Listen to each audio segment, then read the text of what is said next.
و علی رزقک افطرتو، کچھ نہیں۔ افطاری کی صرف ایک ہی دعا ہے، اور صحیح حدیث سے بسم اللہ کہہ کر آپ افطار کریں، اور افطار کرنے کے بعد آپ یہ دعا پڑھ لیں، ذہب الظمأ وابتلت العروق وثبت الاجر انشاءاللہ۔ بعض محققین کہتے ہیں کہ افطاری کی دعا یہی ہے، ذہب الظمأ وابتلت العروق وثبت الاجر انشاءاللہ، یہ افطاری کی دعا۔ لیکن بہتر یہی ہے کہ آپ افطاری کریں بسم اللہ کہہ کے، بسم اللہ، اور جب پانی پی لیں، کھانا کھا لیں، افطاری کر لیں، اس کے بعد ترجمے سے یہی پتہ چلتا ہے، اس کے بعد یہ دعا پڑھیں، ذہب الظمأ، پیاس چلی گئی، وابتلت العروق، رگیں تر ہو گئیں، وثبت الاجر انشاءاللہ، اور میرا اجر ثواب اللہ کے رجسٹر میں درج ہو گیا۔ تو یہ ترجمہ یہ بتاتا ہے کہ افطار کے بعد ہی تو کہا جائے گا ذہب الظمأ، پیاس مٹ گئی، ابھی مٹی ہی نہیں اور آپ کہہ رہے ہیں ذہب الظمأ۔ افطار سے پہلے یہ دعا پڑھ لیں، ذہب الظمأ، پیاس مٹ گئی، ابھی تو مٹی نہیں ہے، ابھی تو آپ نے پانی پیا ہی نہیں ہے، تو پھر یہ کہنا کیسے جائز کہ پیاس مٹ گئی؟ تو میرے بھائیوں، اس لیے محققین علماء نے لکھا ہے کہ پہلے یہ دعا پڑھو، بسم اللہ، اللہ کے نام سے شروع، بس بسم اللہ الرحمن الرحیم نہیں۔ اب آپ کہو بسم اللہ الرحمن الرحیم کہنے میں کیا حرج ہے؟ نہیں، جتنا شریعت میں آیا اتنا۔ وضو بناؤ تو بسم اللہ، بس وضو بنانے بیٹھو بسم اللہ، بس کھانا کھانے بیٹھو بسم اللہ، پوری دعا نہیں پڑھی، بسم اللہ الرحمن الرحیم نہیں پڑھا جائے گا، ہے ہی نہیں وہ ثابت۔ جب بھی کوئی کام شروع کرو تو اللہ کا نام لو، بس اتنا ہی ہے حدیث میں، اور اللہ کا نام بسم اللہ میں آ گیا، بسم اللہ بس آ گیا، اس میں یہ نہیں آیا اللہ رحمان اور رحیم کا نام لو، بس اتنا آیا کہ جو بھی کام شروع کرو تو اللہ کا نام لو، تو بسم اللہ۔ اور اسی لیے دیکھ لیجئے بہت سی جگہوں سے رحمان رحیم ہٹا دیا گیا ہے۔ آپ قربانی کے جانور پر جب چھری چلاتے ہیں تو کیا پڑھتے ہیں؟ بسم اللہ اللہ اکبر، یا بسم اللہ واللہ اکبر۔ اب آپ کہو کہ بسم اللہ الرحمن الرحیم وضو بنانے میں اگر ہم پوری پڑھ لیں تو کیا حرج ہے؟ بسم اللہ الرحمن الرحیم۔ اب وضو بنائیں، کھانا کھائیں تو پڑھ لیں بسم اللہ الرحمن الرحیم، اور کھانا کھائیں پورا پڑھ لیں تو کیا حرج ہے؟ عبادت وہ نہیں ہے جو آپ سوچ رہے ہیں، عبادت وہ ہے جو نبی نے بتائی ہے۔ اگر آپ یہ سوچ رہے ہیں کہ اگر ہم کھانا کھاتے وقت بسم اللہ الرحمن الرحیم پورا پڑھ لیں تو حرج کیا، اچھی چیز تو ہے، تو میں کہتا ہوں قربانی کے جانور پر چھری چلاتے وقت ہم پوری دعا پڑھ لیں، بسم اللہ الرحمن الرحیم اللہ اکبر، یہ کہہ کر چھری چلائیں، آپ کی قربانی نہیں مانی جائے گی، کیونکہ وہاں جانور پر چھری چلا رہے ہیں، وہاں رحم ہے ہی نہیں، وہاں رحمان اور رحیم آپ کیسے کہہ سکتے ہیں؟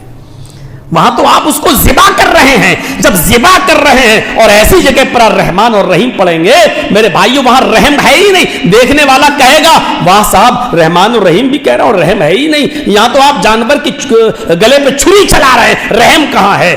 یا تو حکم ہے اللہ تعالیٰ کا جو آپ مان رہے ہیں اور نبی اکرم کا، تو اس لیے میرے بھائیو وہاں بسم اللہ الرحمن الرحیم نہیں پڑھ سکتے۔ اسی طریقے سے کھانا کھاتے وقت بھی بسم اللہ الرحمن الرحیم نہیں، وضو بناتے وقت بھی بسم اللہ الرحمن الرحیم نہیں، صرف بسم اللہ۔ اور اس کے بعد آپ کام کریے۔ تو میرے بھائیوں، جب افطار کرنے بیٹھے تو بسم اللہ، اور افطار کر کے فارغ ہوں تب یہ دعا، تین لفظ ہیں، ذہب الظمأ وابتلت العروق وثبت الاجر انشاءاللہ۔ اتنا سا جملہ یاد نہیں ہو سکتا ہمیں افطاری کے بعد پڑھنے کے لیے؟ میرے بھائیوں دعا کرو کہ اللہ تعالی ہمیں شریعت کے مطابق چلنے کی توفیق عطا فرمائے، اور ہمیں اپنی تمام عبادتوں کو محمد رسول اللہ کے طریقے پر کرنے کی توفیق عطا فرمائے، اور ہماری زندگی میں نبی اکرم کی زندگی کو آئیڈیل اور ماڈل بنا دے، اور ہمیں اپنی تمام عبادتوں کو قرآن اور حدیث کے مطابق کرنے کی توفیق عطا فرما الہ العالمین۔ جب تک تو ہمیں زندہ رکھ، اسلام پہ زندہ رکھنا، اور جب ہمارا خاتمہ ہو تو ایمان پر ہمارا خاتمہ فرمانا۔ وما علینا الا البلاغ المبین، وآخر دعوانا ان الحمد للہ رب العالمین۔